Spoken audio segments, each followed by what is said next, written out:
Well, this is another one that I could have done without doing, to be honest, this show, and not because of we don't want to talk to the listeners, but because of the subject that we have to address at the top of the program before we do anything else, because one of the most important figures in not only in my lifetime in wrestling, but in the history of professional wrestling is gone. And we've it's kind of cathartic, I guess. We do these shows when we don't want to and get it out.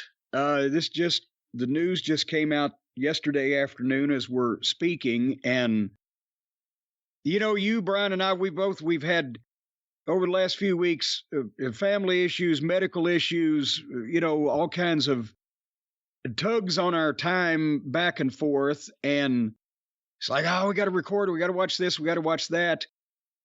I'll reveal we're not going to talk about last night's AEW Dynamite on the program because after I heard, and I know, Brian, you feel the same way, after I heard what the news was yesterday afternoon, the last thing I wanted to do was watch any more current wrestling. So we'll pick up some of the things that we might normally do on this program on the experience in a few days, however long it takes us. But as you said, Terry Funk passed away. He was 79 years old. And, people who are within the business have known for some time, I can't remember how long it was, that Terry's been living in an assisted living facility. And he was at start a few years ago having good days and bad days. And, you haven't seen, obviously, he hasn't made any public appearances in some time now, but some people have had the opportunity to go out to West Texas and visit him. And so people were kind of prepared that the day was going to come, but it still obviously is not any easier when it does. And, everybody's been making comments, not only the fans, everybody in the business has either been interviewed or statements or tweeted or whatever, but predominantly the feeling was he the greatest of all time? And that's so broad and so subjective, but can you honestly make a case for anybody that in the history of our business that has been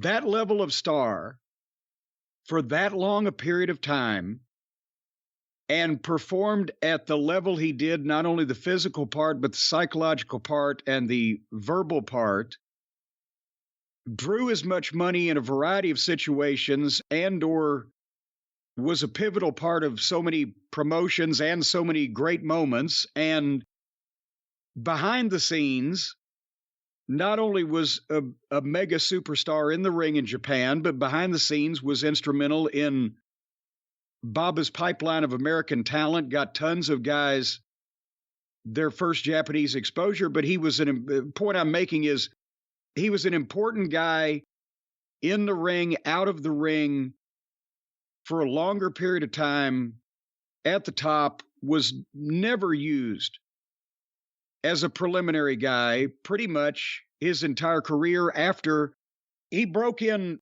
Amarillo, at his dad's promotion, and obviously, made the spot shows and the tank towns and was on early on the card at that point. But what, Brian, by a couple years into his career, when Dory, who was a couple years older, started making out dates and the campaign for him to be world champion, Terry and Dory Sr. started making out dates in support of that. Florida, they worked Madison Square Garden in the early 70s because of Dory's respect, Senior's respect with everybody. So was there ever anybody that came along and after an initial period of breaking in as a rookie, he was a main event featured guy in every promotion, everywhere he ever went, multiple places around the world. And for that long, we're talking the late 60s for the next 50 years. You know, even beyond that, and that itself is an incredible achievement, something I tweeted out because I thought about it. Is there anyone else, especially with that longevity, who just about every single night, because I can't think of examples where it didn't happen, stole the show of every event he was on? Everyone walked away. That guy Terry Funk was crazy, but he was really entertaining.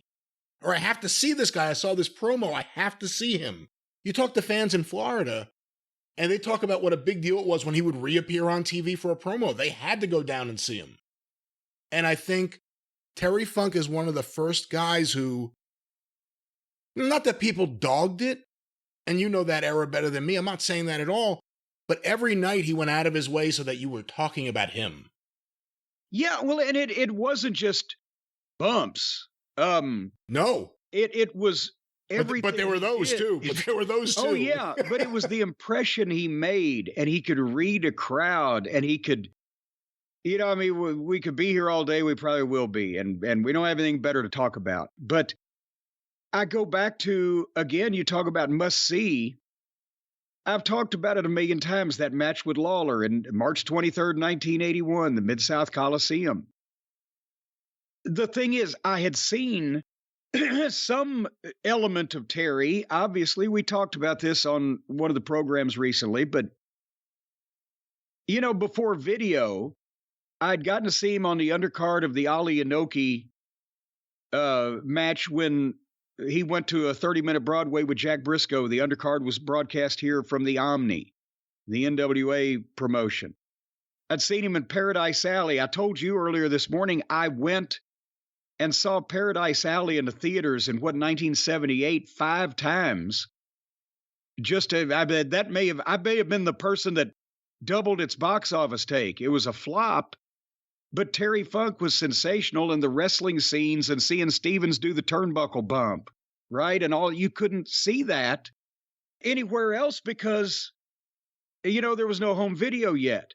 And when Terry won or lost the NWA title, rather, they showed that to Harley in 77 in Toronto. They even showed that on Memphis TV, only 3 or 4 minutes.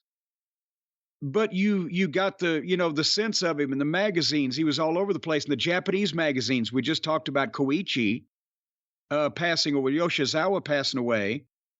I was able to see all those pictures of the matches he was having before I was able to see the matches, and then was able to get the tapes later. But point I was making is, you go back to that match with Lawler in 81, it was one of the, or maybe the single most impressive, incredible live performances from anybody that I've ever seen in wrestling. And I've said it wasn't, again, because of bumps, although the one camera from the Coliseum stands doesn't do it justice, because if we had high def and floor cameras and modern audio, the people were hearing, and you can still hear it on the audio, but the people are hearing him shriek and scream and calling Lawler a pig and squealing at him. And the people are able to say the blood is shooting out. Lawler got good juice. Lawler was never, he was never shy about getting juice, but you don't see him covered a lot. But he had the white tights and the blood shooting out of his head, and Funk is bleeding. And and his eyes are either wide or rolled back in his head, and everything he did.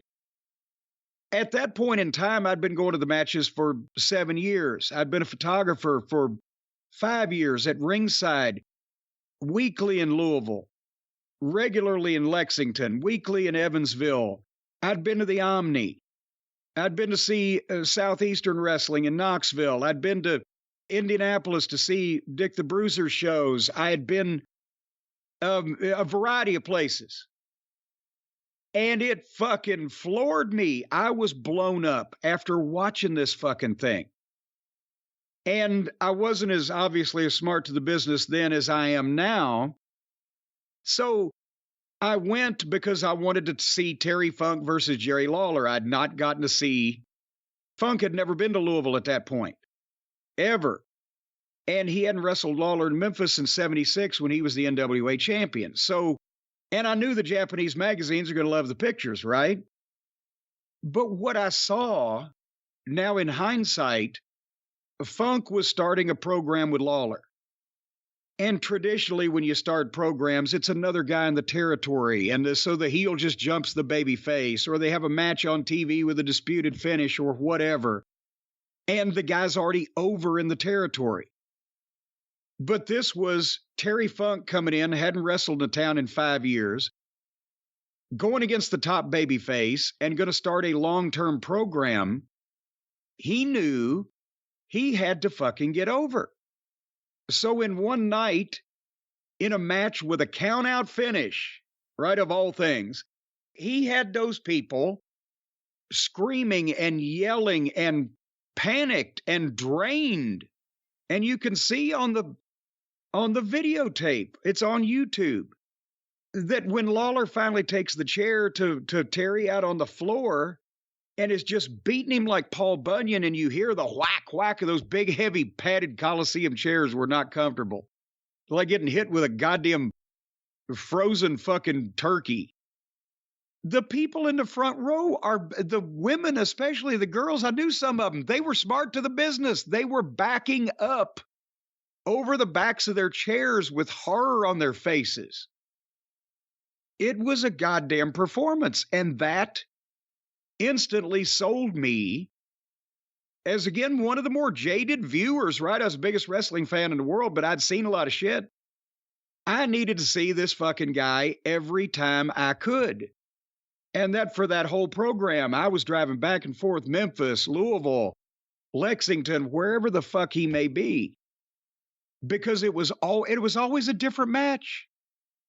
It was always chaos, but it was always different. I'm rambling now. No, you're not. And you know, when I first started tape trading, it was a big deal. Now it's so easy to find a lot of these things, but to find like the definitive cut of Lawler, Terry Funk, Empty Arena. You know, you'd get one version that was slightly edited. Another version, you couldn't see Lance smoking his cigarette. Another version, you didn't get to hear any of the cursing. But when you finally got it and got the whole thing, it was a big deal. You know where you got that from? Is that from you? I went over to Jerry Jarrett's house out in Hendersonville, the big one we were talking about recently. And Randy West, the office wing, had all the tapes that they had saved set up there on a metal stand. And I would take my VCR over, and while he pittered around, did his shit, and we talked about wrestling, I hooked it up, and I would dub over copies of all the shit that they had left that I could get of that time period. And one of them was the unedited with the cussing Empty Arena match. Was that a big deal to you to get that unedited version? Oh, good version? God. Are you kidding?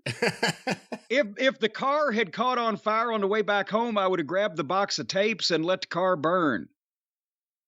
I got a lot of stuff there that they still had at that time, because we've talked about that they erased all their tapes, but that definitely was a big deal.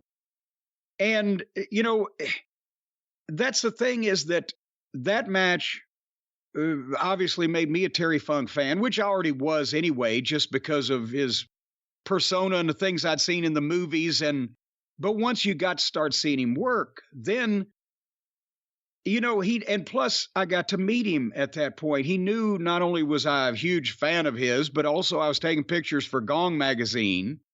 So he was more than kind in posing, or, you know, not, he would, that's the thing, is the first time he did it, I almost shit myself. And then I came to expect it, but I never let him get too close.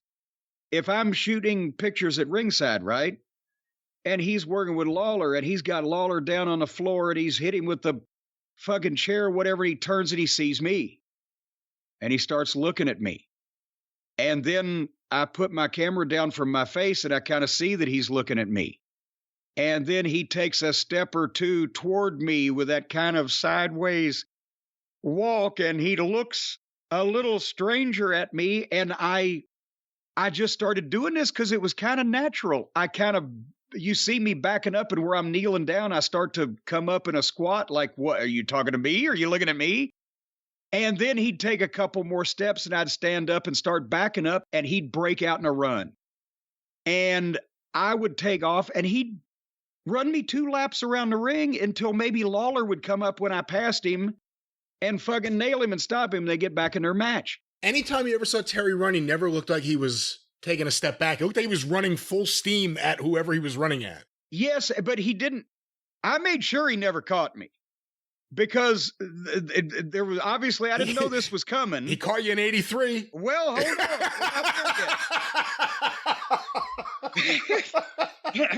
As a photographer, I was like, I don't know what the fuck's going to happen, but he knew I was smart enough to work with him, right? And if I hadn't worked with him, he probably would have, he'd had to rip my clothes off or something. But the people would react to that because they would see he was a master of the pantomime. They would see him look at me and they would look then to see what he was looking at. And then they would see the reaction of the person he was looking at was, oh shit. And then they'd get with it. And when I was running away from him, they're cheering like, run. So a couple years later, well, before you get that, I just wanted to ask you a question about all this. Yes. Are you a sissy? Well, that's the thing.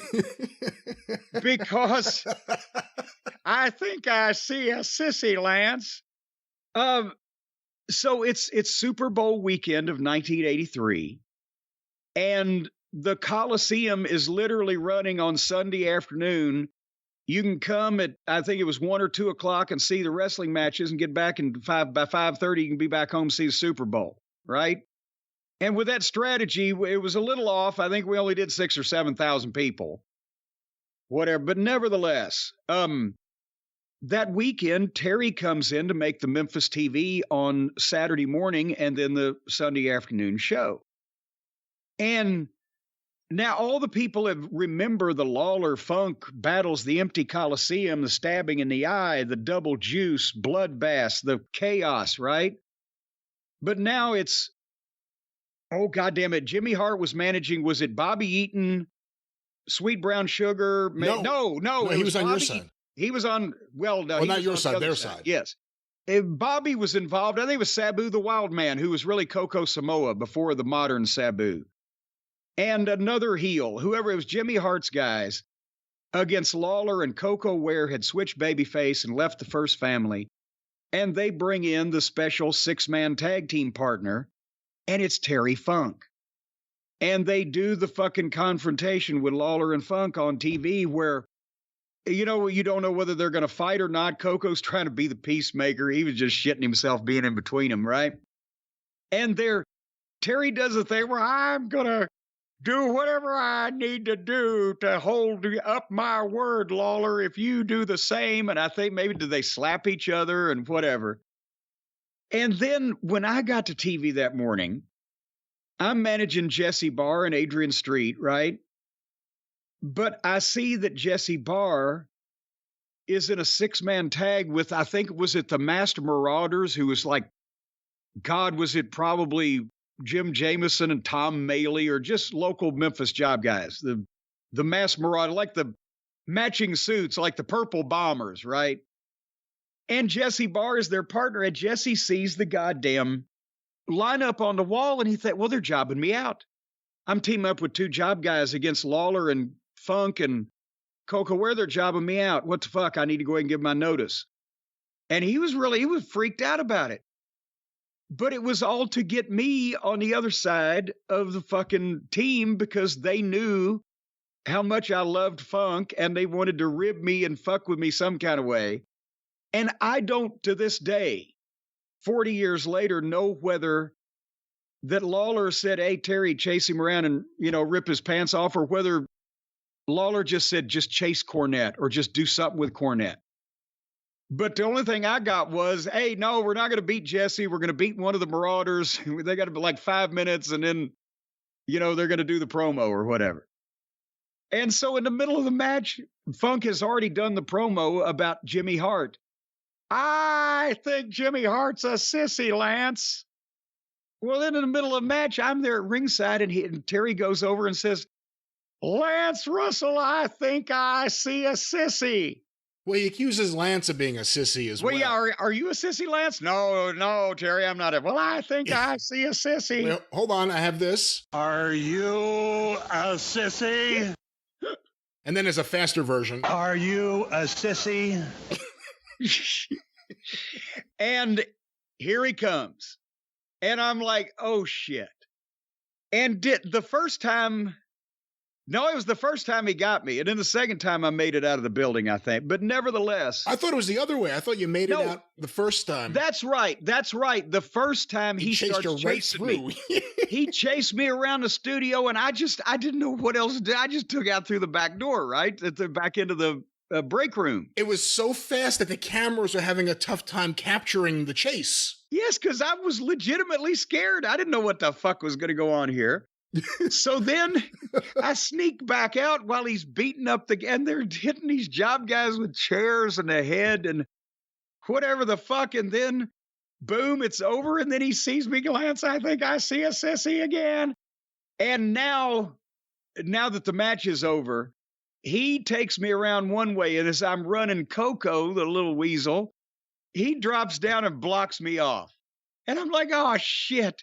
And I try to go in the ring. I turn left because Coco's in front of me. Terry's coming up behind me.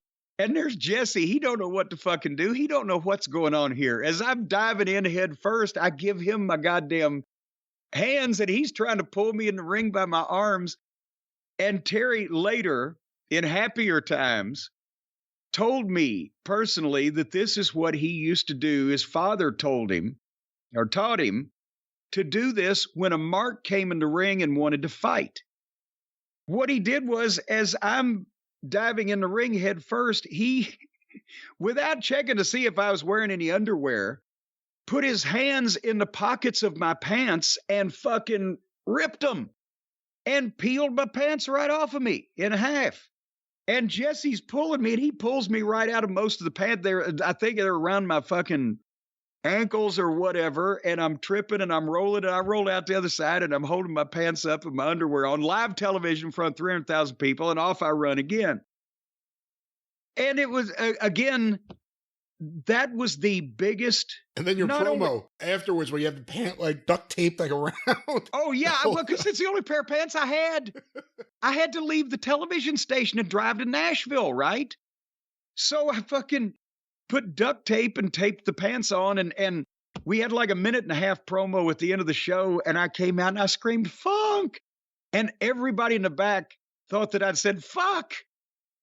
But anyway, Funk, I can't believe you're my pants off, and I had to talk about Dundee because that was our issue. But nevertheless, so the point is, yes, Lawler was in charge of this segment, and they put me across from Terry because they knew not only was I a huge fan and they wanted to rib me, but also the reaction would be fantastic. And also, again, Terry knew what to do to get over because Jimmy Hart had been beaten up. I'd been beaten up on TV. If I took a bump or whatever, I mean, people would pop. But the chaos of the chases and the chair throwing and the I see a sissy and then the ripping the pants off and, seeing me depart in my underwear, that in 10 minutes, he got over for the audience watching Memphis television as strong as you possibly could. And the people in the studio are jumping up and down. By the end of it, he turned his ire again to Lance, and Lawler and Coco are holding him down. He's trying to lunge at Lance, going, "You're a sissy, Lance! Yeah, you're a sissy, Lance. I'm going to get you." And he's trying to crawl away from them as they're holding him bodily, both of them. It was just, that was the thing. But he didn't have to be crazy all the time. Because when you think about it, at home in West Texas in the 60s, when he was a cute little bleach blonde-haired boy, he was a smiling baby face. You see the pictures. You put out a bunch of them from the Wrestling News Files. A smiling baby face in a cowboy outfit.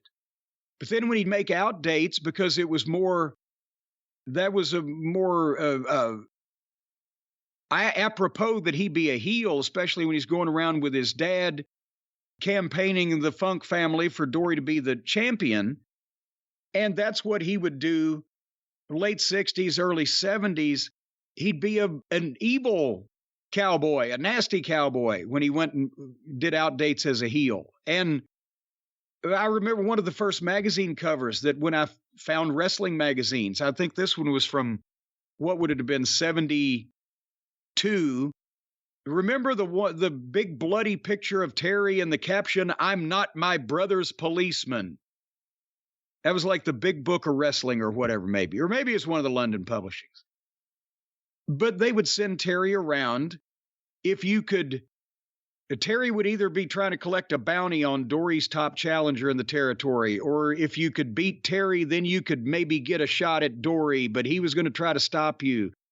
And he was going territory to territory doing that, and he could be a heel or a baby face, depending on the situation, and do it almost instantaneously. He could switch from one thing to the other.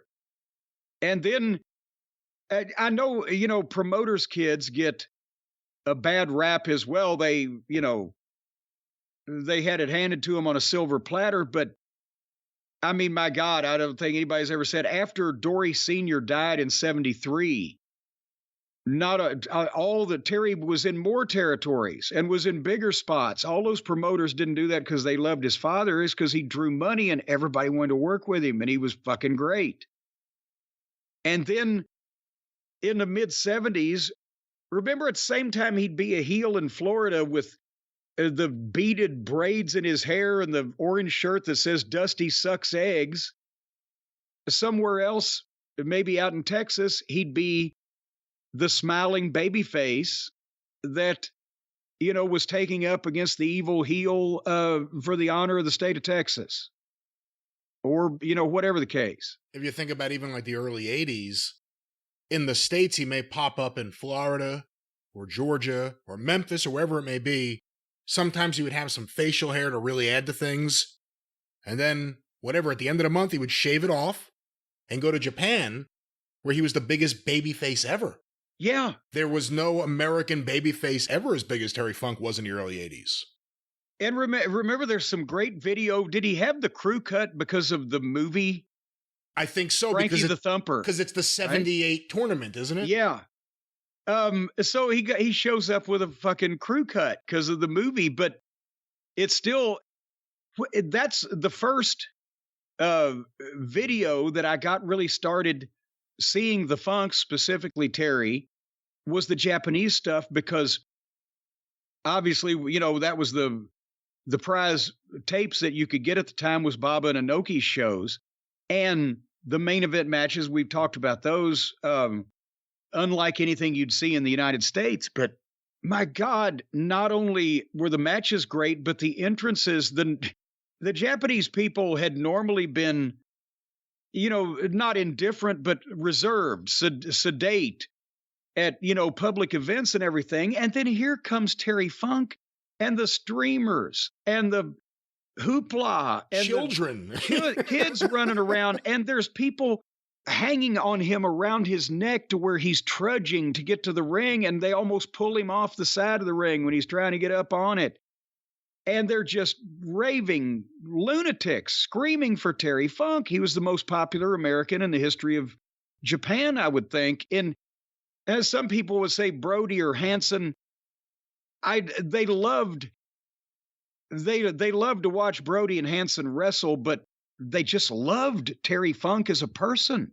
And Hansen, over time, there's an argument. But again, I think if you're looking specifically at the peak, 1983, there's never been an American, even the Destroyer, for that peak, there's never been an American that was as popular in Japan as that moment for Terry Funk.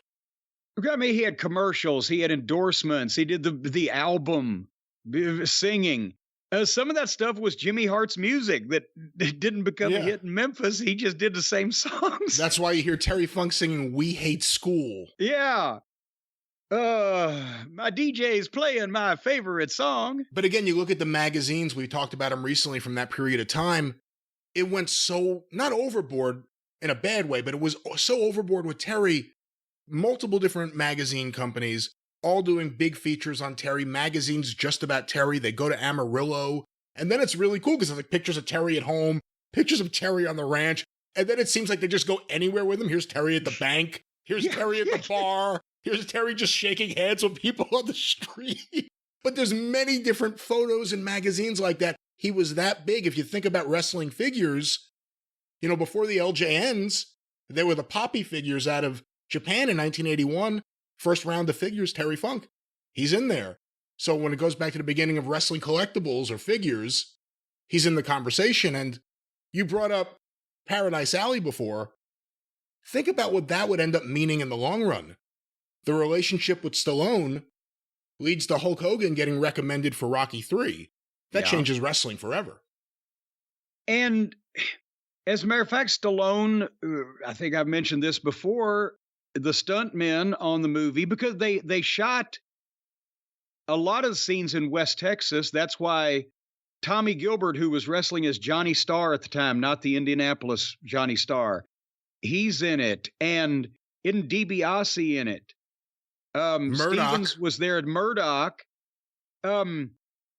And some of the stuntmen were making fun of wrestlers or wrestling or whatever. And Stallone shouted them down. He said, hey, these guys do what they do in one take with people on all four sides of them. So fuck off.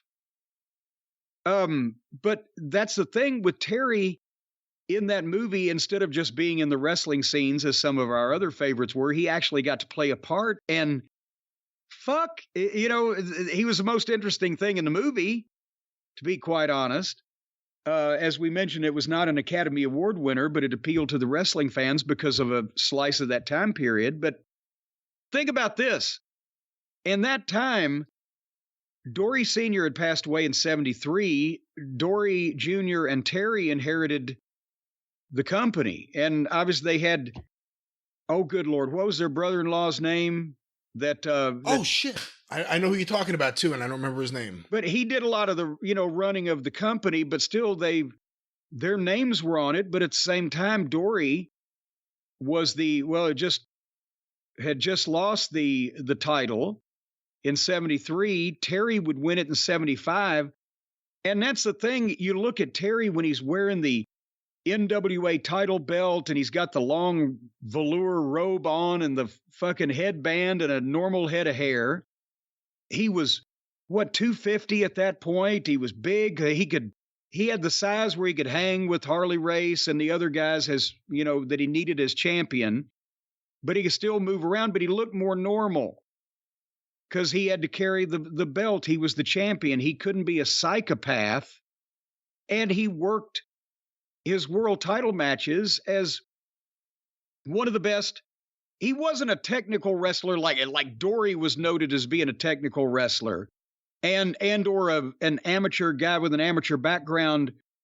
Some of them would be known as technical wrestlers, but Terry could do the body slams, the suplexes, the backbreakers, the atomic drops, the pro wrestling drop kicks. He could do all that shit.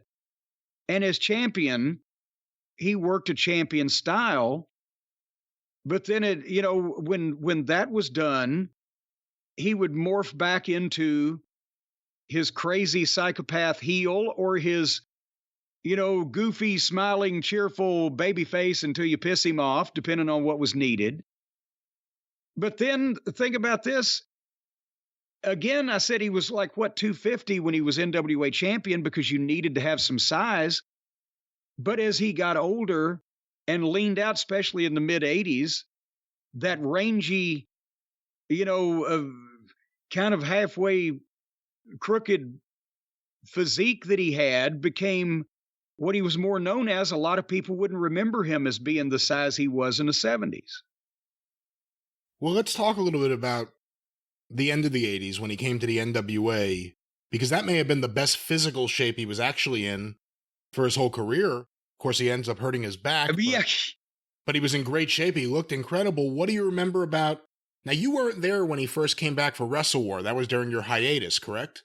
Yes, and I was extremely pissed off when I found out they shot that angle and I wasn't there, but I was watching it on pay-per-view, so I actually got to experience it as a fan. But so you didn't know he was going to be there as a fan? I mean, as a coworker, you're watching this and Terry Funk showed up? No, I didn't know they were going to... Remember, he was a judge at ringside.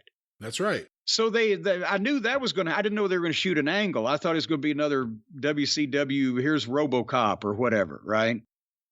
And I should go back one thing real quick. The NWA title years, that's what I was going to say, is he was still part owner of the Amarillo promotion that he got from his dad.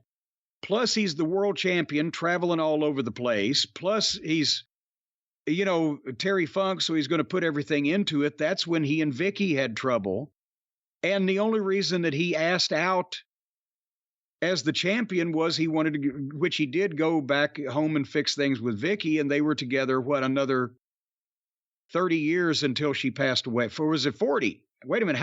I think it would have been in the 40s because that's 78 to 2018, 40 years. Yeah. So he did that, that's why that he, asked out early as world champion. But still, he kept up the Japanese tours and the periodic territories. But then in the mid 80s, that brief period of time, he and Dory went to the WWF, and Dory became Haas, I think.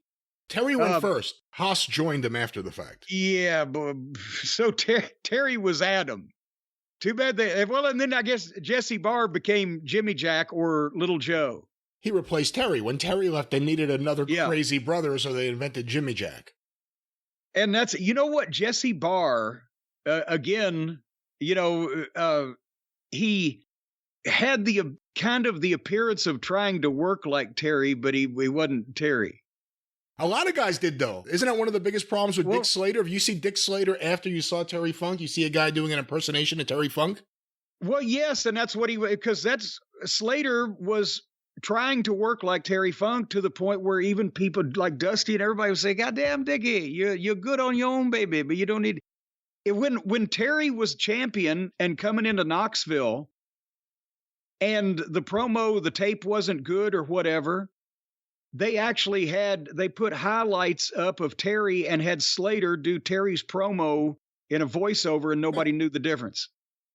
But anyway, so through the mid 80s, he's, kept up the Japanese thing. He's done the brief stint in the WWF. He did a couple more movies, couple more TV shows, whatever. And then the final Flair and Steamboat match at Wrestle War 89 in Nashville was going to be, there were going to be judges at ringside because they went 2 out of 3 falls, but 58 minutes or whatever in New Orleans, right? Right. That was the night that George Scott, that cost him his job. Yeah. They did that in an empty building instead of the Superdome. So then they say, okay, if it goes to the time limit, we'll have judges at ringside.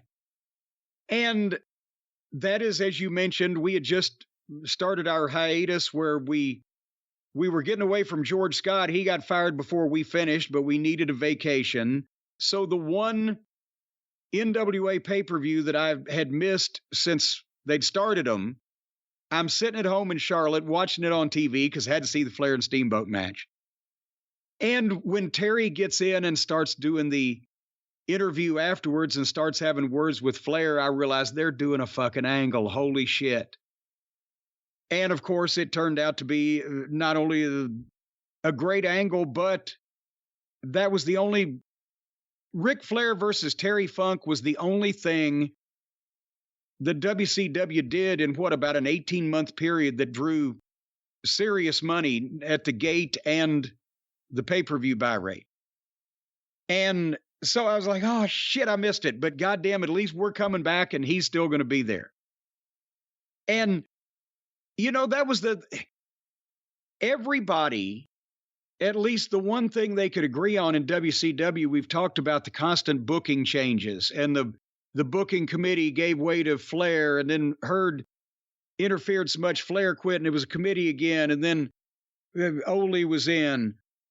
But everybody wanted to do something with Terry Funk except for Jim Hurd. That's why that run he got with Flair and also with Steamboat was kind of uninterrupted, because even the booking changes, nobody was going to say, well, no, we want to move Funk out of here, except for Hurd. So the booking committee had made the deal to bring him in. Eddie Gilbert was still on it, loved Terry Funk. Jim Ross respected Terry Funk. Kevin Sullivan. Yeah. So, they got that started. And then when Flair later on in the summer saw that things were, continuing to go to shit in other directions, he wanted to be the booker. Obviously, the first thing he did is magnify what they had been doing. And we loved the plastic bag over the head. Loved it, loved it, loved it. I don't even know the reason why, but we loved it because it was classic Terry Funk. It was an old time wrestling angle for the people who don't have any idea what I'm saying. So the fucking deal on one of the Clash of Champions is Flair is the baby face, Funk and his manager Gary Hart and the rest of Gary Hart's army, they're the heels, and Funk takes a plastic bag and puts it over Flair's head. And you're seeing Flair struggling and trying to breathe. Oh, my God. And the people are screaming. It's been done, countless times in wrestling. But that's when TBS saw that fucking live clash. I can't remember who signed the memo. Do you remember? It's in my fucking book, I think. But that's when they sent the memo, said, no, you can't do this. And we used to joke, professional wrestling is a show about gratuitous violence, and they told us that we were not allowed to show any more gratuitous violence. And then they talked about branding irons and crowbars, and I can't remember what else had been involved, but they went absolutely ape shit over the plastic. But Flair loved it, Funk loved it, I loved it, Kevin loved it because people loved it. They went crazy. And that, as I said, I can't think of another match that during that at least a year that did the houses that Flair and Funk did, or the pay-per-view buy rate. Because it was heat you could feel, and it was a different match for Flair. Flair was having to have a different match. And that registered. That's one of the reasons it was a special year, 89, for Flair. He turns 40 and he has the Steamboat series and then the Flair series, then the Funk series, two completely different matches. But then they retire him. In 83, we talk about his popularity in Japan. He announced his retirement. And although he would come back, not wrestling at first, but eventually wrestling for All Japan, it was never the same. Different situation here. They retire him after the I Quit match. He stays around. All of a sudden, he's a babyface commentator. And that was heard. And Terry wasn't happy because he went into the I Quit match. I mean, obviously, he knew that eventually Flair would win the program in some fashion. Flair won every match, I think. But I mean, have the last word in the program without him coming back to get more heat. But Herd threw that in. And after I think the publicity was already out on the match and everything, and it wasn't like a huge stipulation that was announced to the people. Herd just said, yeah, and as soon as you finish that match, then we're going to transition. We're going to get you out of the ring and into commentary. He thought Terry was entertaining, but he thought Terry Funk was too old. In November 1989, Terry Funk was too old to stay on the roster of WCW in the state that it was in, and he should be moved to be an announcer. This is before Terry was in Smoky Mountain Wrestling or ECW or the WCW back again in the mid-90s, or was on WrestleMania 14 and was one of the tag team champions in the late 90s for the WWF, and on and on. He was at that point, he was 45 years old.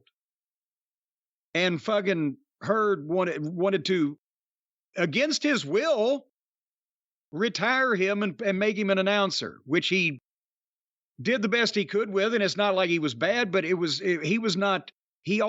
put him on the booking committee.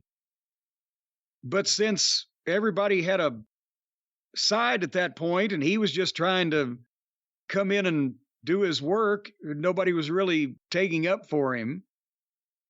But yeah, that was the thing. 45 years old, it's Terry fucking Funk. And Herd was like, I gotta, But Herd always wanted to make people announcers. He wanted to make me an announcer. He wanted to make Funk an announcer. He was the first one that started paying the announcers as much or more as the boys. because that's where his head was at. He was, oh, this is TV. You fucking idiot. You know, you brought up winning the tag team titles. He was in the WWF, like you said, in the mid-'80s, first by himself. He had that Saturday night's main event match with Hogan, which was a great match. And then with Hoss Funk, including one of the better JYD matches of the era, that tag match at WrestleMania 2. That's one of the reasons he was working with JYD. They knew he can get something out of JYD every night. Not many people could. But he returns later on as Chainsaw Charlie. I was never a big fan of that because I loved Terry Funk and I saw the kind of work he was doing at that point in the 90s. I thought there was a better usage of him that was apparent, but they used him as Chainsaw Charlie. We've actually heard in the Cult of Cornette Facebook group and via email from some fans that was their first exposure to Terry Funk. And believe it or not, that made them fans of Terry Funk. Well, and I've never been able to get a straight answer because I've heard that Terry may have wanted to do something like this just in case they weren't serious. He didn't have his actual name on it. Because remember, we got to back up. He was going to be at Survivor Series 93, right? That's right. One of the masked knights. It was going to be for Jerry Lawler, but then Jerry Lawler had his scandal and left. So it was going to be Shawn Michaels returning, because he had been on hiatus, to lead the masked knights against Bret Hart and his brothers. And since the angle had been Lawler and the Hart family, they wanted to give some kind of oomph to the Knights, so they were going to have recognizable people. And Terry had agreed to be one of them, but then he found out he was going to get unmasked. And he was like, well, they're going to beat me and unmask me, and it's a one-shot deal. So he left the note on Vince's hotel room door. Sorry, Vince, had to go home and tend to my sick horse. Yeah, can you imagine? I mean, this is Terry Funk, and this is 93, and in 93, he's about to do a lot of really cool stuff in Smoky Mountain. He's doing good stuff, but he's about to do really good stuff in ECW. He's about to have a few appearances in WCW a year later, and then later come back there. They're going to unmask him with, who was it, Jeff Gaylord? Yeah. Greg Valentine? Yeah. I mean, yeah. That wouldn't have really worked well for him. And he knew that, so he departed. But then where were we going? Oh, so with the Chainsaw Charlie thing, it may have been a deal where, like, he didn't necessarily want his name on until he felt it out a little bit. But also when I first heard it, I'm like, Chainsaw fucking Charlie, why are you not you? And I couldn't. Bruce told me this reason and that reason, the other reason, but you can't ever tell whether Bruce is telling the truth about anything or not. But the Chainsaw Charlie thing, the actual name, came from what he used to call his friend John Ayers, who used to play in the NFL. And he was from West Texas also and had gotten cancer, later passed away. I know they did a number of, benefits, memorials, etc., in his name. But point being, he used to call him Chainsaw Charlie because of the chainsaw he had on his property or whatever the case. So that's how Terry became Chainsaw Charlie. Now, none of this was shared with Kevin Dunn, the erstwhile vice president of television programming and producer, whatever. But we were in a production meeting. And again, it came up, Chainsaw Charlie's he came out of the box. That's how he's, anybody that comes out of a box gets over. That's where this came from. And Kevin Dunn had to bring up, well, now it's a new character, so should we? I said, you honestly know that as soon as he comes out, whether he's got the pantyhose on his head or he's dressed whatever, that they're going to know that that's Terry Funk, right? Well, Jim, this is a completely different audience, and it is, and I think it was Madison Square Garden. Or was that was, yes, it was Madison Square Garden there too. Yeah. Same place that he didn't think they'd know who the fuck Cactus Jack was that he brought the house down. I said, I'm just telling you, or the announcer's going to say something because they're going to know who this is and whatever the fuck. Kevin's As soon as Terry came out and lifted that chainsaw in the air and did that circular walk, leaning to the left, the people started chanting, Terry, Terry, Terry. Anyway, so, again, this is 10 years after the other guy thought, well, we'll make him an announcer. And he's still tearing the house down. And through the injuries, I don't know, going back to the program with Flair and Steamboat in WCW in '89. He broke his coccyx. Is that how you say that? His back. I mean, that's a better way to say it, but his coccyx, yeah. No, it's not your back. It's your lower back. It's your tailbone. It's your tailbone. It's imagine, feel back, ladies and gentlemen, in betwixt the crack of doom back there, the sharp, pointy little bone right at the top of your crack. That's your tailbone. He broke that and didn't want to, because he was in main events every night and he didn't want to hurt the company, didn't want to take time off. So he would get on the airplane and he would strap himself in the seat for takeoff. And as soon as they turned the seatbelt sign off, he would get out of the seat, turn around, kneel in the airplane seat, hug the back, and ride to the town the rest of the way like that, because he couldn't sit long enough on his tailbone to take a plane flight. And he was working the main event every night. And then, he becomes this independent superstar. Independent wrestling means a lot of different things today than it did in the early 90s. In the early 90s, there were a lot of people didn't work out for. A lot of people you may have seen end up in Dallas in the dying days or on Savaldi's TV. Wasn't a lot happening, but there were certain guys that can come in and work an indie shot, and it meant something. And Terry Funk was one of those first guys. He had a series of matches with Eddie Gilbert. Even before ECW, worked for Dennis. He, of course, did a lot of stuff for Joel Goodhart. Terry was he was working for, He even did USWA. He was in the World Title Tournament, of course, or the Universal Title Tournament, Universal Champion. So, I mean, he was doing all these different things. And then in 93 with ECW, he comes in under Eddie, stays for Paul Heyman. The early days of ECW, when people really were talking about, you have to see what's going on there, it was about 3 wrestlers. Sabu, Shane Douglas's promos, because at first you had never heard anyone say fuck, so it was a big deal for a little while, and Terry Funk. And it was, Paul Heyman used him differently than anyone else ever had or ever would again. It was the Terry Funk that the fans loved. Yeah. Middle-aged and crazy, and we love him for it. And it was perfect for that environment because, as we've talked about, most of the Philly fan base especially, but most of the ECW Northeast fan base were the emerging smart fans that now were looking at Terry as, and Paul played into that with Desperado, the theme music. And he's an elder statesman. He's a legend.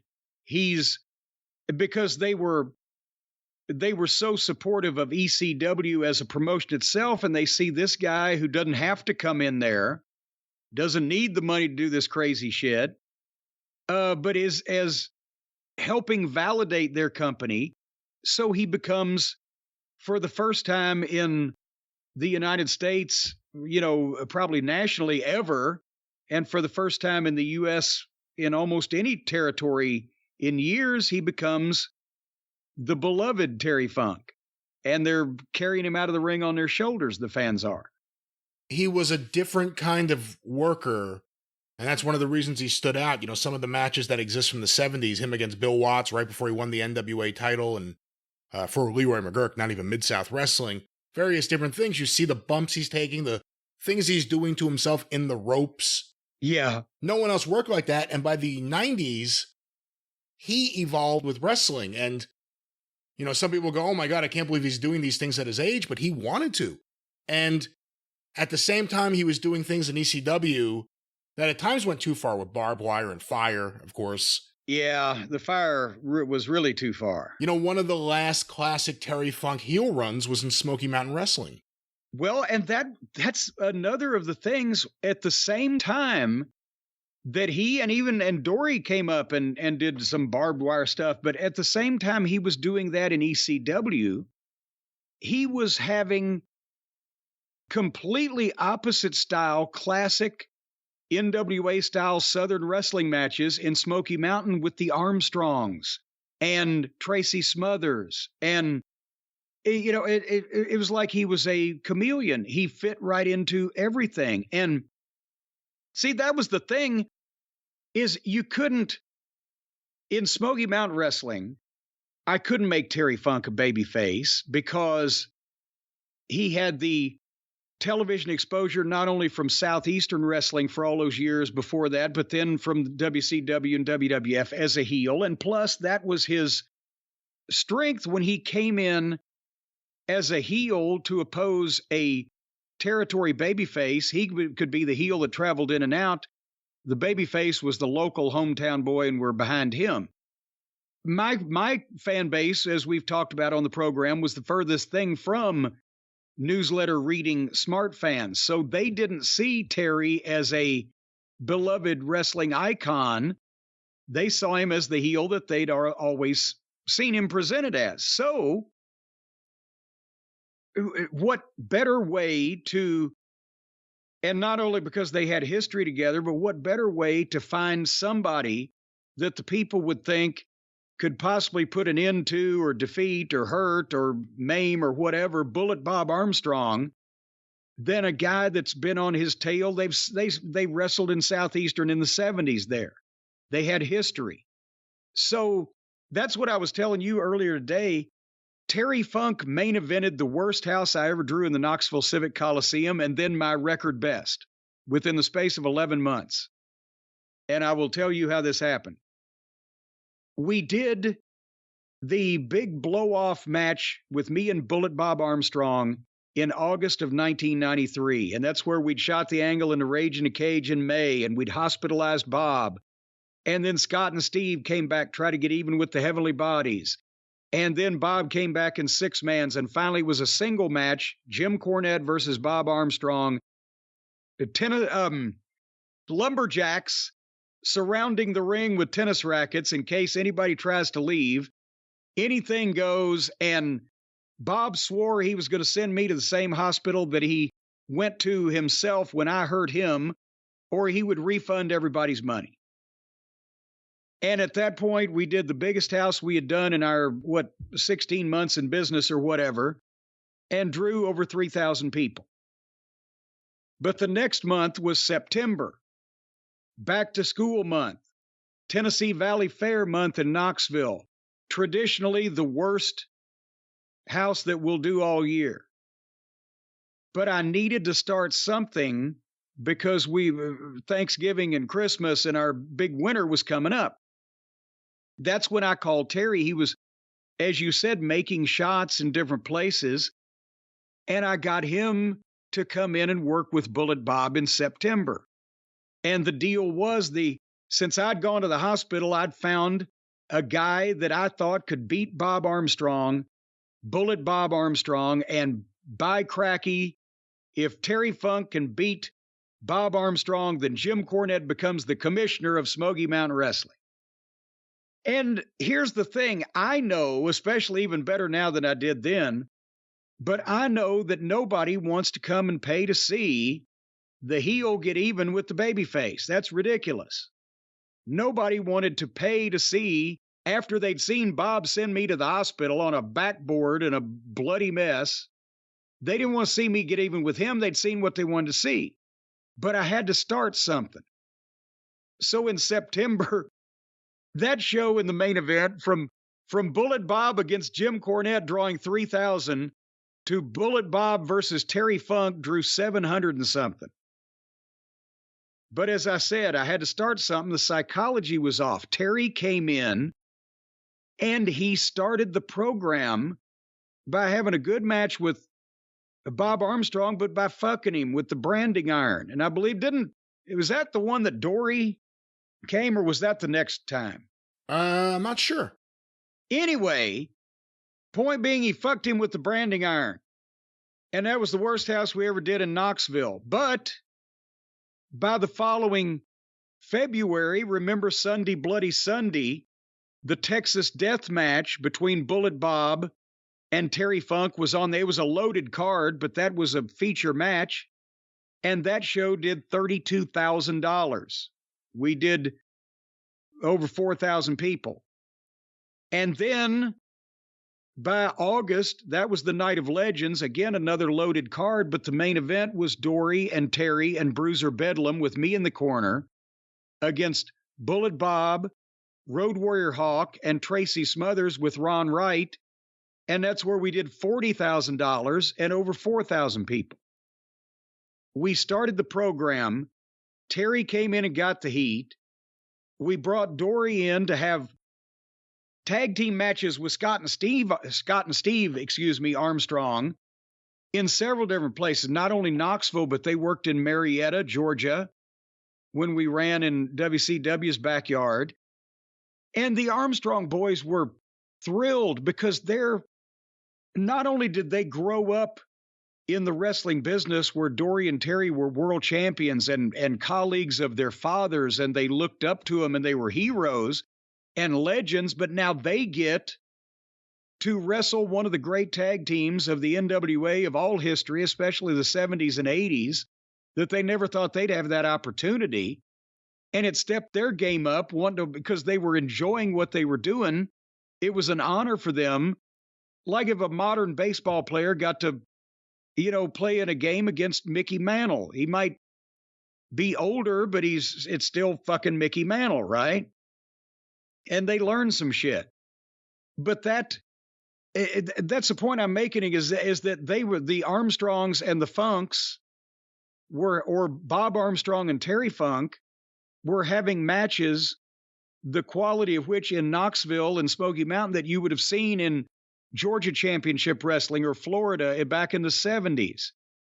And that style of work and the fucking people loved that because that was the Tennessee crowd. And then they're going to Philadelphia and they're having all these crazy matches with, especially Terry, with Sabu and barbed wire and who knows what fuck's going on up there. And the people are loving that. It's a completely different style, and he's a completely different guy. Yeah, within a few years, I was very lucky. I got to see live Terry Funk and Smoky Mountain Wrestling, the main event in Knoxville. It's a big deal just to have him at the West Town Inn with the rest of us fans. And then I got to see him in ECW for Barely Legal win the World Championship, and that was all just about Terry being the ultimate sympathetic babyface that you wanted to get behind. And then I got to see him live in Amarillo against Bret Hart, also in '97 in September. Yes, you bastard. I didn't even get to go to that one. It was the week I started Nassau Community College. I got to fly down to Amarillo, Texas. It was the day Fritz von Erich died. And that was one of the coolest experiences of my life because it was still, I shouldn't say still because I never went there in the 70s, but Amarillo was a real small town. And Terry was big deal. And all the wrestlers were there in the town. And Terry took everyone out to a bar. We all got to go to the Double Cross Ranch. And it was a really special show. And they say that Bret Hart, although WWF champion, wanted to put Terry over. He did. And Terry insisted that couldn't be the end. Well, and that we had done earlier in, what was it? It was probably 1995. The Heavenly Bodies and I did a show in Amarillo at the Amarillo Civic Center. Yeah. Is there any footage of that? Marty claimed there was. Marty Funk claimed there was, and I've begged for it, and I've never seen it. But what that show was, and then we'll go to Terry's match with Bret in a second, but they had gotten a sponsor. I think it was High Country Chevrolet. I have the program around here somewhere. And Terry called me to see if he could get some talent, not only because they were running the show at the Amarillo Civic Center, and I believe it was going to, some or all of it was going to benefit John Ayers, who was still fighting cancer at that point, I believe. But it was the Heavenly Bodies, Tom Pritchard and Jimmy Del Rey with me against Dory Funk Jr. and Dick Murdoch, because Terry was in the main event with Eddie Gilbert. And I wish we could have worked with the Funks. So does Dr. Tom. But, and then up and down the card, he had, different people from ECW or from Smoky Mountain or, whoever he was friendly with. But it the Romeros, probably. The Romeros were there, yeah, because they were local, the Young Bloods. And they were local superstars there. But we jammed the play, did like 6,500 people, the capacity of the Amarillo Civic Center, and what a fucking crowd. And the bodies match with Murdoch and Dory got over like crazy, and then they spanked me with my own racket and all that stuff. And then Terry tore the house down with that was Eddie Gilbert on that one. Yes. I believe so. Terry and Eddie in the main event. I think it may have been 93 because that was in the middle of, like I said, Terry and Eddie had matches not just in ECW, but for different people. That's one of them that no one has seen. It seemed like a great indie show that just no one has ever seen the footage of. Yeah, and you know what? It wasn't 95. It was obviously 93 now that I think about it. But in 97, the match I went to that you're about to talk about, yes, that was billed at first it was going to be Terry Funk's retirement. And again, we talked about 2 other retirements he's had already. Then it was his retirement in Amarillo. And then it was celebrating 50 years of Funk in Amarillo. Yes. So I'm not exactly sure what the stipulation was.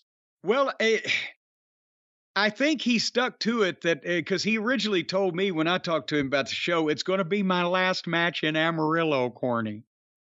But then they discovered that 97-47 Dory Funk Sr.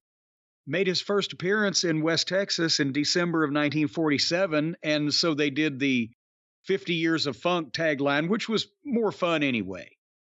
And I'm the one who booked Bret officially for that. Obviously, Terry Funk called Bret Hart on phone anytime he wanted, but I was doing the third-party booking, and I think they got some other guys. Terry had asked for a couple of people, I think, but specifically, Terry wanted to work with Bret, and Bret obviously said, my God, yes, to work a single match with Terry Funk and Amarillo, I would be pleased to. Bret's whole family came in. Yeah. Stu was there, Ross was there, Bruce was there, big contingent. And, you know, and that was the thing is that Bret obviously wanted to put Terry over, and Terry said, no, then they'll know it's phony. Because, you know, I'm winning my last match. Bret Hart was who he was at that point. You know, not current WWF champion, I don't think, but about to be. No, he was WWF champion. Was he champion then? Okay. This is That's 2 months right. before Survivor Series. Okay. Well, anyway, nevertheless, he still wanted to put Terry Funk over. And Terry didn't want it because that would be ridiculous. He said, I'm 50 years old or whatever, and I'm, saying it's my last match in Amarillo, I'm going to beat the WWF champion. So he insisted that they not do that. But again, that's, the kind of guy, the kind of respect that the boys had for him. Well, it was the same thing with what was that, 2008? We did that Wrestle Reunion show for Sal Correnti. And it was the Midnight Express, Bobby, Dennis, and Stan in a 6-man against Dory and Terry and Mick Foley. And me and Bobby Heenan were in the corners. Oh, wow. That had to be either, it was in, goddamn, what is that communist enclave in Pennsylvania? King of Prussia.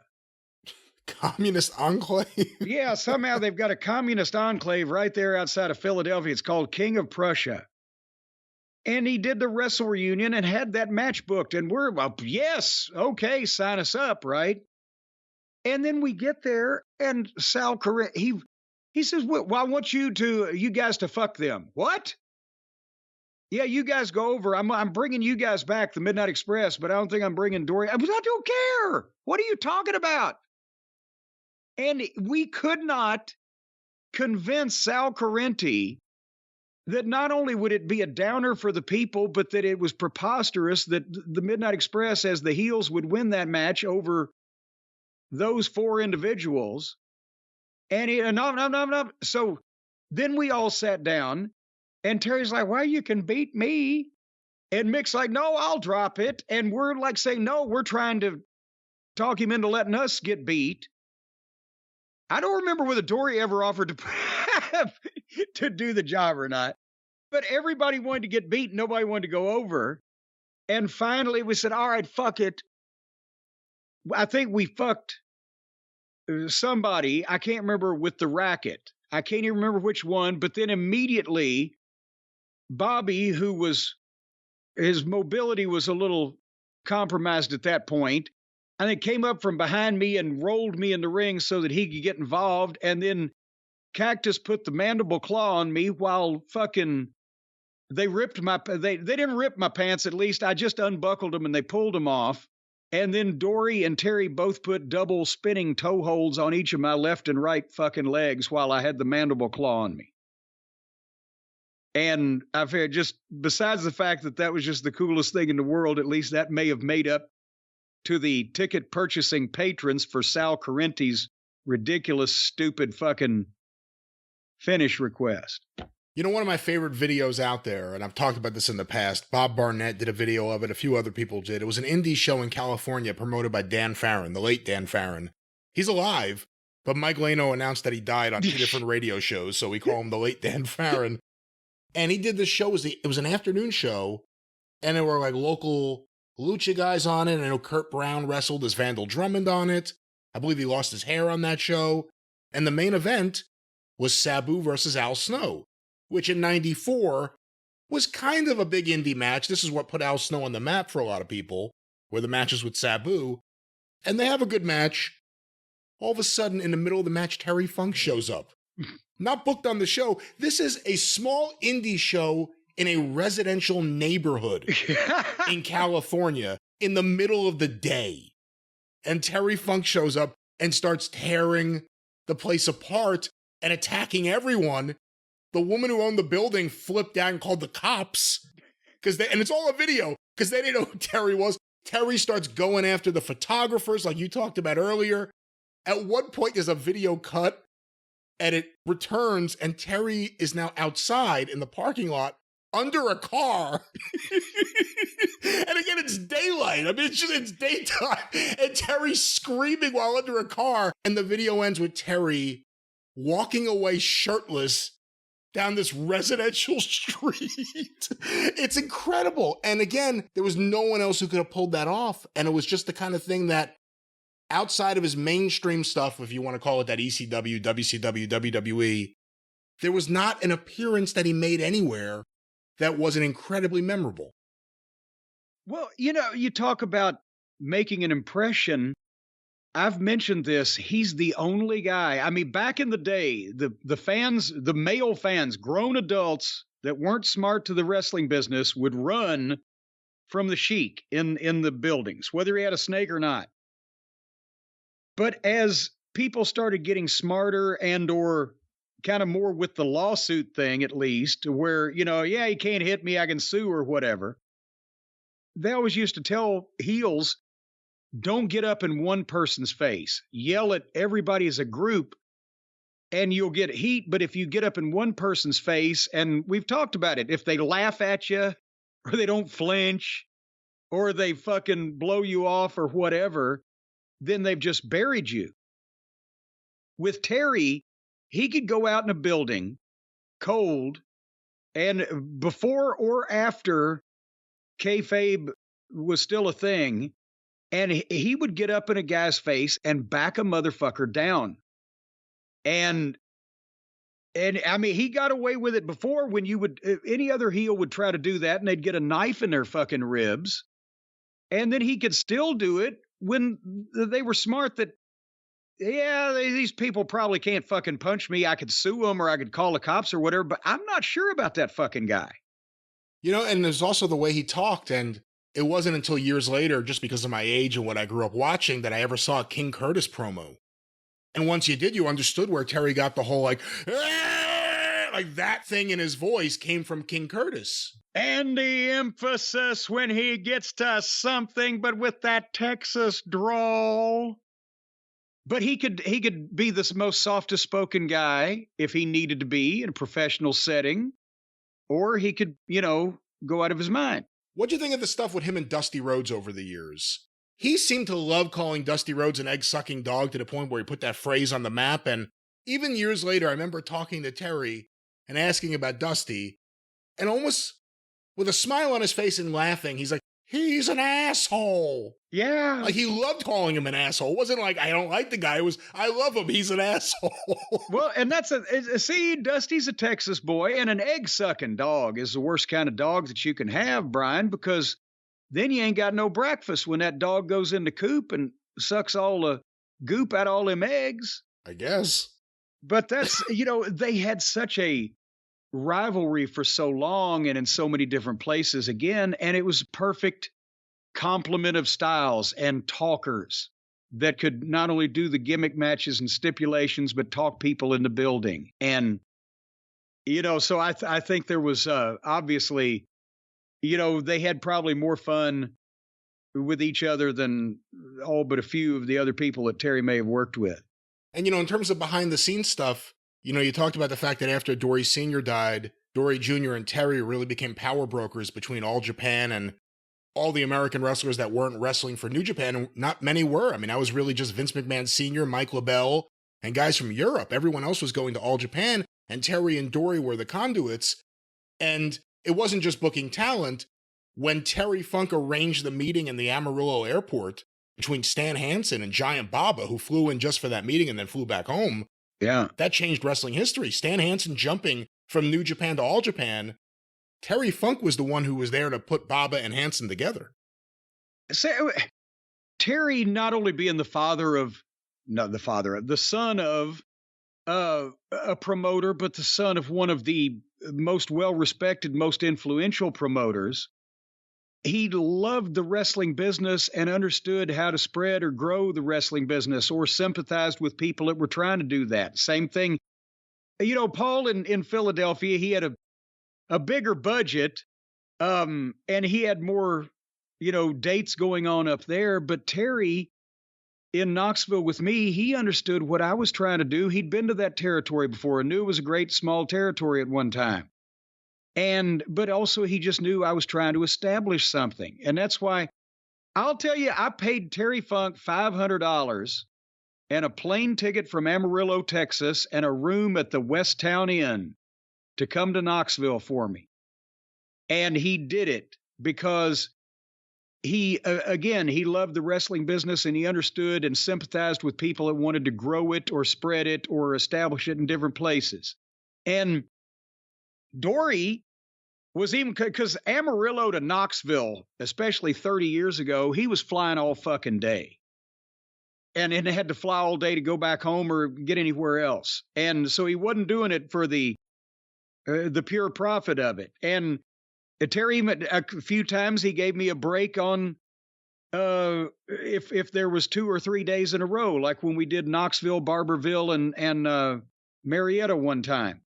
And Dory was closer. Dory was down in Florida, but he and Marty both, I'll give them both credit, they came up a couple of times to do run-ins and appear at the time that Bruiser Bedlam worked with Randy Savage in Knoxville. Dory wasn't even booked, but they heard about the show and they said, well, we'll come up and do a run-in, because that was building later on that summer to the Night of Legends.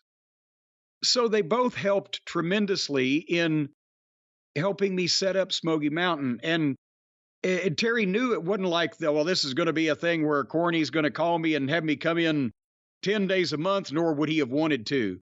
And I'm going to make all this money. He was just helping me try to establish wrestling in a place that didn't have any at that point.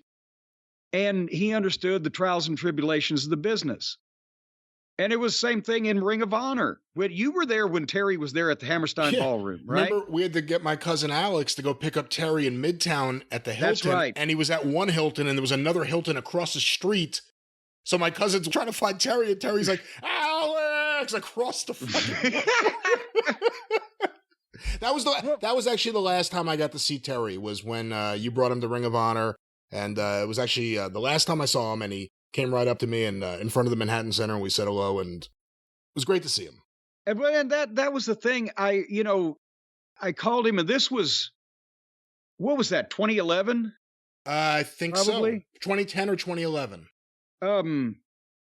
I'd called him and I said, Terry, have you seen any Ring of Honor? I've seen a little Corny.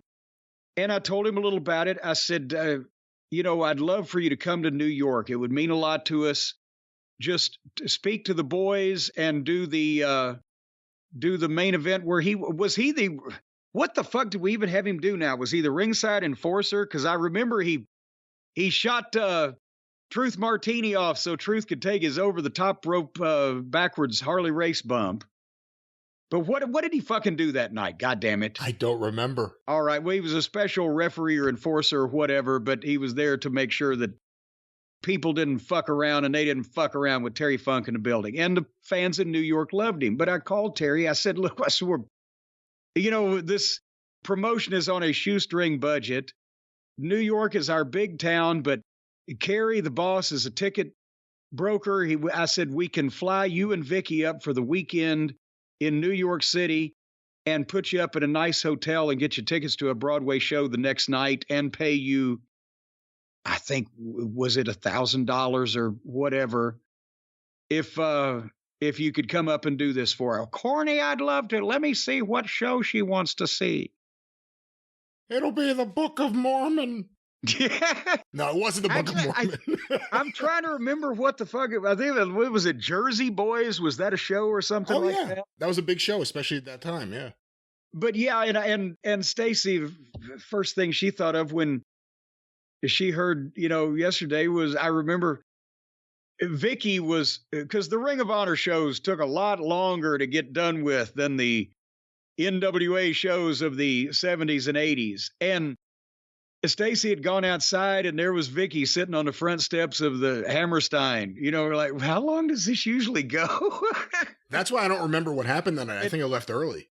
But they were commiserating as wrestling wives that they used to be able to get out of the building by 10:30, and now it's fucking midnight. Hey, when you think about his promos, and there were so many classic ones over the years, we talk about guys who were great promos. Terry was a great promo, and there are specific promos you listen to or look at, and you're like, wow, what a promo. Whether it was having the fake Ric Flair, or dumping the motor oil over his head, or saying that he has his fans in Florida while he had cornrows. There were all these amazing promos, and, I remember at Smoky Mountain when you brought him in, he just started one off just naming Bill, Brad, Brian, Steve, how many legitimate and illegitimate Armstrongs are there? In an era where everyone does scripted promos, or guys maybe get the ability to say what they want, but they don't know what to say or what to sell or what they're getting across or how to get it across, what made Terry so special, and what, if any, direction would anyone ever give Terry Funk for a promo? He would ask, for example, if he was coming in to work somewhere that he wasn't on a regular basis and didn't know everybody or have a long-term relationship, he would ask, well, what's this guy's deal? What's he done? What's he do? Just something about him. You can't just talk about somebody that you've never seen. He would want to know something about, a guy that he's talking about. But otherwise than that, the fucking information. What, am I selling a match? If so, where is it and when is it? What's the date and the place? Are there stipulations or not? And then, no, you didn't. You just said, and Terry, can you be under 2 minutes, or we're needing a minute or a minute and a half, or Terry, do whatever you want. I mean, that was and even then, if it was a live appearance in front of people rather than a pre-tape in the locker room or something, stand up in front of the wall or whatever, he would obviously say the shit that he needed to say, but he wouldn't know what the fuck he was going. The whole, I think I see a sissy, and that whole 10 minutes he did on that day, going back to it over and over again, probably came from, him saying to Lawler, hey, can I call Jimmy Hart a sissy on TV? Sure, Terry. Okay. And then that's all it took. So no, there was no, scripting or no explicit direction otherwise than the details that he needed to impart to people. And otherwise it was all Terry knowing how to get himself over and how to, get a rise out of people and how to say things about his opponent that would get more interest in the match without just burying the guy and making him look like a piece of shit. And he was creative. I mean, every promo stood out. Dusty Rhodes, even like in 89, there were promos where he's talking to a horse's ass. Yeah. He's saying it's Dusty. There's another one where he takes a chainsaw and he cuts a picture of a blob and he says it's Dusty Rhodes. There were all these different promos. They all stood out and they were all entertaining. And that motor oil promo, we heard from Barry Rose, may have been one of the people I heard about it from first, but before we got the tape, we heard Funk was in the shower pouring motor oil over his head. And he did it because I want to see what it feels like to feel like a greasy, smelly Florida cracker. And he's in the shower and he's pouring the motor oil over his head, and it's shot with like a VHS camera, but that adds to it because it looks like a fucking lunatic, a serial killer. And he's, I know all of you people have all the grease and the dirt all over you. Well, yeah, it was. But then he said years later, he said he ribbed himself because it took him a week or two to get all that fucking motor oil out of his hair, out of his ears. But he would, he'd go to any length. And that's the thing we talked about, alluded to some of the injuries earlier. When you would see him in the back or you'd see him in the locker room, you might think, Terry, you okay? But as soon as he went in front of people, in front of the camera, whatever, it disappeared. He was him, and he was doing that shit, and then he would come back through the curtain, and he'd cool down and be grandfatherly limping Terry again. But it's like he could turn the injuries or the pain or the damage on and off too, which obviously you can't. You can only do that for so long. There was a promo we did once at Memphis. I don't even remember who all the participants were, but it was going to be like a 6-man tag match. It was him and someone and Tojo against whatever, Lawler and 2 other baby faces. And Terry forgot who his partner was. So he's talking about it, and I'll just say you as the other person. He goes, and it'll be me and Jim Cornette and that Japanese goof. And how could you lose with a Japanese goof on your side? Because he forgot the name Tojo. Well, they didn't cross paths too often in their various careers. He certainly does. You said it at the top. He certainly does have one of the legitimate claims to being the greatest professional wrestler of all time. It's a thing that everyone will always argue. But if you want to talk about people who have legitimate arguments, he's up there on the list. Well, and that's the thing also, because there was so much variety. And I'm not talking about, him reinventing himself in terms of the gimmicks as he changed with wrestling. I'm just talking about the variety of shit that he could do. The different kinds of matches that he could have with different kinds of people. And sometimes if he didn't have any opponent worth having a match with, he could have the match with himself. And he could instantly figure out how to have some kind of entertaining interaction with anybody of any style, whether it was a great wrestling match or whether it was almost devoid of any wrestling whatsoever and was just fucking crazy or something in between. And sometimes he just picked up on things. If somebody reacted to when he threw the babyface out of the ring, he would throw the babyface out of the ring 5 times in a row. He'd throw the babyface out on one side. The babyface would climb through. He'd fucking grab him, run him across, and throw him completely out. As soon as he got back in, he'd throw him out the other. He'd throw him out every side of the fucking ring. Lawler said one time, he said, God damn it, Terry Funk throws me out of the ring more than anybody I've ever worked with in my life. But he would do whatever that particular crowd on that particular night, not even the same town every week, but just those people there right then. He could hear it. If something happened that they got up about, he'd do all kinds of more of it and just forget whatever might have been briefly discussed beforehand. When he went to the ring, he had a finish. And if there was anything that was pertinent to the finish or to the program that had to be done in the match, he would know that. And otherwise, well, like I said, when he had a cage match with Lawler in Louisville, and they were too cheap to have a cyclone fence made, so the cage matches they had been having, they just have chicken wire, like 6 feet high, nailed to a 2x4, and they would wrap it around the ring, around the ring posts, and just tie it together.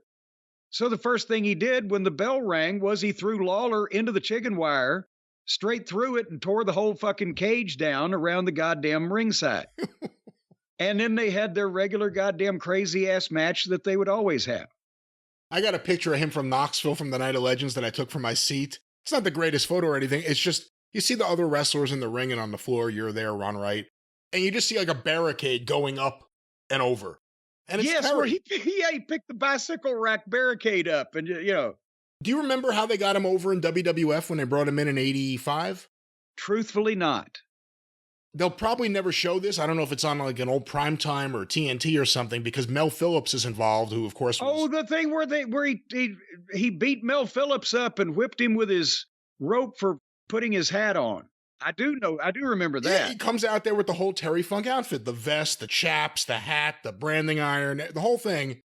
First appearance on TV, takes everything, and you always see the ringside attendant take the things, fold them up, carry them. Mel Phillips has this thing, he has that thing. Instead of holding the hat, he just puts the hat on his own head. And Terry, and you got to watch the way he does it, he's perfect, loses his mind and kicks the shit out of Mel Phillips on TV. This is his debut. And Terry had a way when he would throw, I don't even know if you would call it a punch or just a hand. Like, it was almost like Pete Townsend. It was like a windmill. Like the overhand sledges. Yeah, it would come all the way around, and he's just wailing on Mel Phillips. Again, it was a good thing in the long run. It turned out Mel Phillips was not just a pedophile, but a foot pedophile. But he did it to Mel Phillips. I don't know if they'll ever show it again, but that's what they did to get him over as a crazy wild man. That's not what they did. What's what he did? That's what he did. Yeah, I guarantee you that nobody said, "Oh, Terry, by the way, kick the shit out of our ring announcer while you're at it," or whatever. But it came up. And you know, that's the thing, is that he was a master of improvisation, and he'd been in every situation, and he'd seen every kind of thing, so he knew how to deal with stuff on the fly so well that, you know, and plus things just came to him, and it was a natural talent that he had, that he could go out and simulate conflict with somebody and get over in front of a large amount of people that may have never seen him before. Pretty much just like that. Let's talk a little bit about, I know we talked about a lot, but him as a person, just because, like I said, I'm fortunate I got to know him. He somehow tolerated me as a teenager in the 90s, calling him at home and talking to him for hours about everything. And I first met him when I was 13 at a Rezzies convention, and meeting wrestlers was intimidating. Kevin Sullivan's a nice guy. When I met him, it felt like he was giving me the Inquisition about the Knicks, because I was wearing a Knicks shirt. You like the Knicks? Oh, Jesus, all right. Terry put on like a whole show for me. I was 13. He was fighting with his soda can. He was making me laugh. He said we have to look tough in the photo. And that never left me. And they always say, don't meet your heroes. Then you'll hear someone say, oh, but they didn't mean it about this person. Yeah. Truly, Terry Funk, despite the fact that he was the greatest heel, when you met him outside the ring, when you met him and you were a kid meeting a wrestler you were intimidated by, he was just an incredible human being. I'm fortunate I got to go to his ranch. I got to know him, got to be around him. But what a great guy. What a great human being.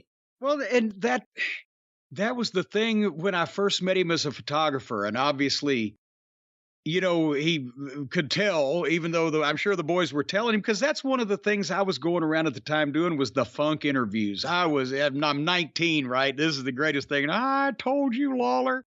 And that's where they kind of figured out, well, he can do everybody else's promo. Wonder if he could actually fucking aggravate us as himself.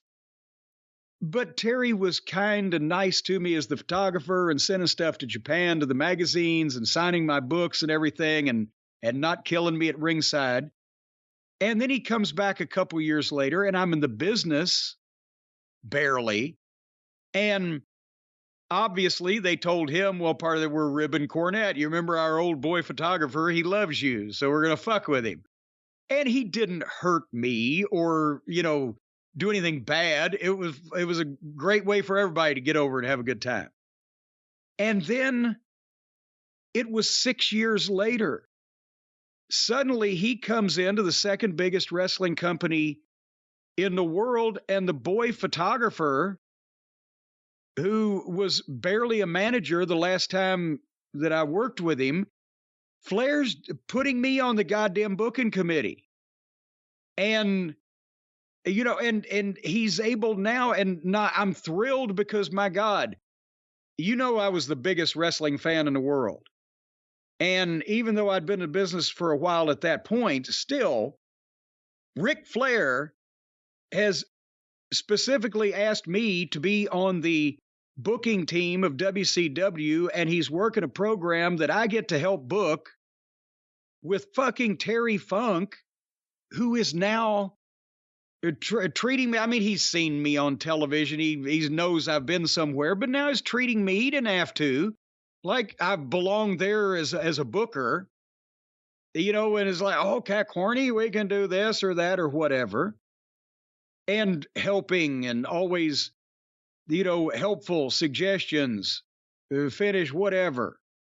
And then a few years later, he again, without needing to help me establish the promotion I was trying to establish. He is flying an entire day from Amarillo, Texas, to come and work with Bob Armstrong in Knoxville.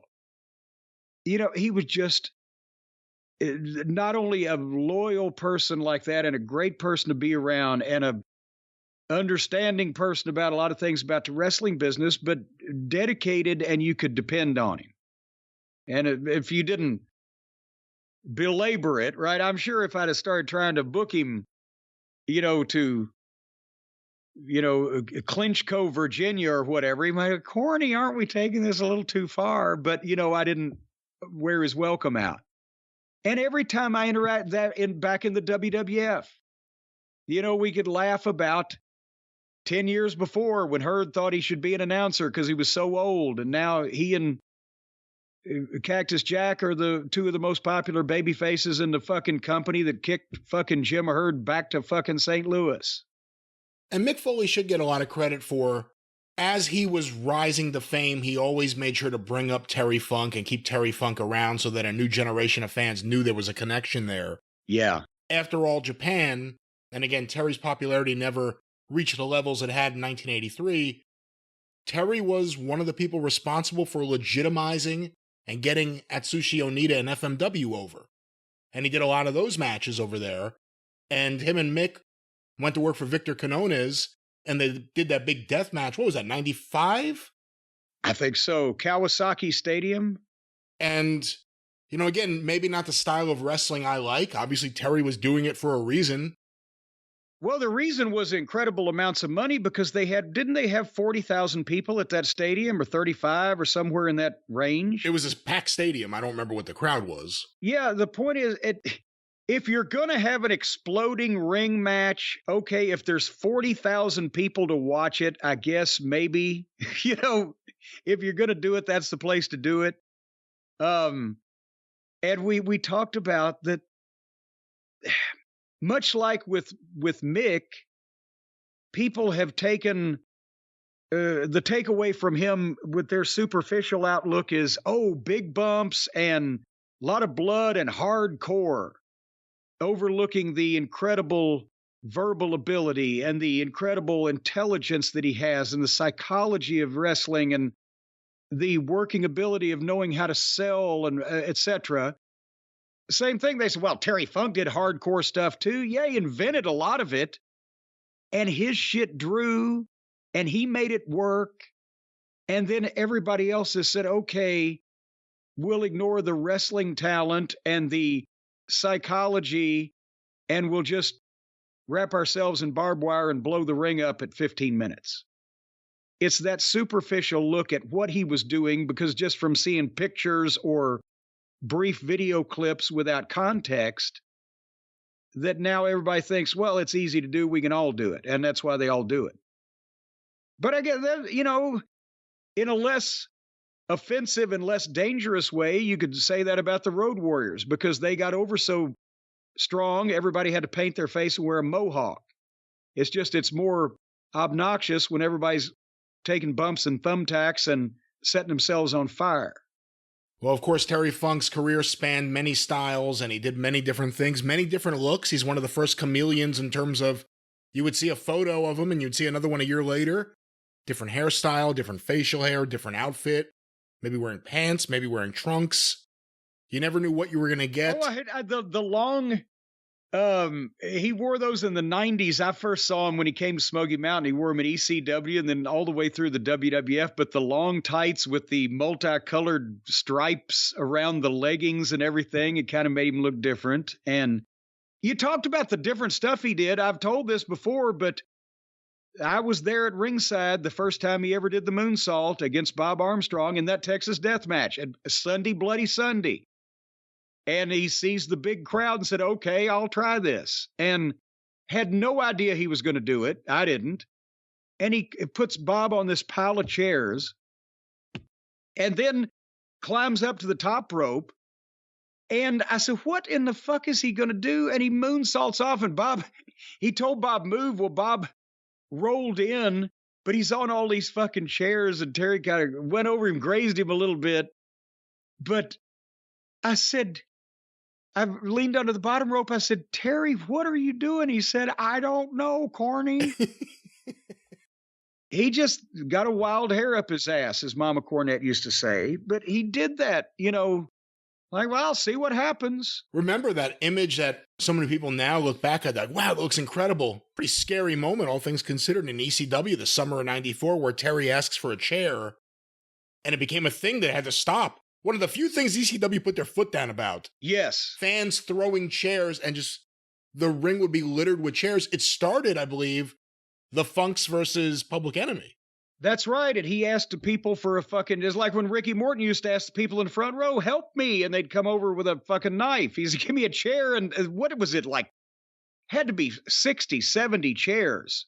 Easily flew into the fucking ring, right? Yeah. And again, there are wrestlers in there. Public Enemy had it easy. They were on the ground. Terry Funk, the guy who called for the chair, he quickly had to start ducking and diving to avoid getting hit in the head with a chair. Yeah, that wouldn't have flown if it hadn't have been, what was the name of that building they were in? The ECW Arena? Oh, was that the arena? Okay. I was going to, if it had been, I didn't know whether it was New York and they were at the Elks Lodge or whatever, but if that had been any legitimate arena that you had to rent, like Louisville Gardens or Knoxville Civic Coliseum or the Atlanta Omni or whatever, they might have banned wrestling over that. It was bad enough because people could have got fucking hurt. But they were trying to help Terry Funk out. But I guess we could sit here and talk about different. I'm sure I'll think of 5 different Terry Funk stories that I've not said here, or great examples of matches that I've, loved to watch, or the bumps that he took that nobody else could take, that I would even try to take one every once in a while when I was a manager and, it wouldn't work. But as much help as he was helped me in Smoky Mountain. He gave me advice in WCW when he was tolerating me as the junior member of the booking team, but he helped me business-wise in Smoky Mountain. He helped Ring of Honor that time, as we mentioned. He made the WWF in the late 90s, for the period of time he was there, a lot more entertaining and or palatable for me, just to be able to see him there. And, I've been able to, from this guy that just, before I'd ever even met him in person, blew me away and made an impression on me to where I said this is a 5-star match, to be able to get to meet him and know him as a fan and then as a co-worker and or part-time manager-wrestler relationship, and then, on the Fan Fest circuit, whatever the case, all through these years, you don't think somebody like that's ever going to go away. They're always around in some form. And I realized with yesterday that we've almost, I will say almost as a qualifier, because there's few people still around and I want them to know I'm thinking of them, but we've lost almost everybody that got me interested as much as I was in wrestling to begin with a long time ago. And it's sad that those people, spread so much. They made more wrestling fans, or made wrestling fans bigger fans because of what they did, or got the business over and expanded it. And the only thing, that we see lately is the business contracting. And with those people not around anymore, you wonder who's the next guy that's really going to make a lot of people watch whatever pro wrestling is called these days. And Terry was one of those, and there's not going to be any more of him.